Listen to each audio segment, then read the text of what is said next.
welcome to your new summer job at the new and improved Freddys Fazbear's Pizza. I'm here to talk you through some of the things you can expect to see during your first week here and to help you get started down this new and exciting career path. Now, I want you to forget anything you may have heard about the old location, some people still have a somewhat negative impression of the company. That old restaurant was kind of left to rot for quite a while, but I want to reassure you, Fazbear Entertainment is committed to family fun and above all, safety. They've spent a small fortune on these new animatronics. Facial recognition, advanced mobility, they even let them walk around during the day. Isn't that neat? But most importantly, they're all tied into some kind of criminal database so they can detect a predator a mile away. Heck, we should be paying them to guard you.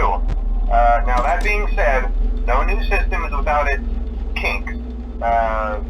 You're only the second guard to work at that location. The first guy finished his week but complained about conditions. We switched him over to the day shift. So, hey, lucky you, right? Mainly he expressed concern that certain characters seemed to move around at night and even attempted to get into his office. Now, from what we know, that should be impossible. That restaurant should be the safest place on Earth.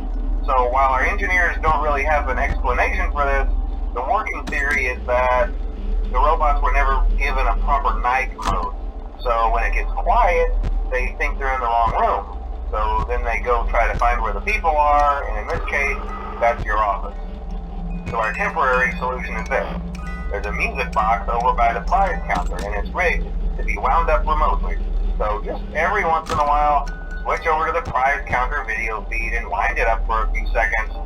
It doesn't seem to affect all of the animatronics, but it does affect one of them.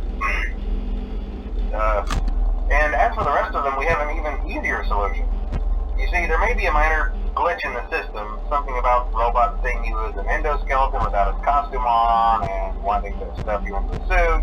So hey, we've given you an empty Freddy Fazbear head. Problem solved. You can put it on any time and leave it on for as long as you want. Eventually anything that wandered in will wander back out. Something else worth mentioning is kind of the quirky modern design of the building. You may have noticed there are no doors for you to close. But hey, you have lights, and even though your flashlight can run out of power, the building cannot. So don't worry about the place going dark. Well, I think that's it. You should be golden. Check the lights, put on the Freddy head if you need to. Keep the music box wound up. Piece of cake. Have a good night, and I'll talk to you tomorrow.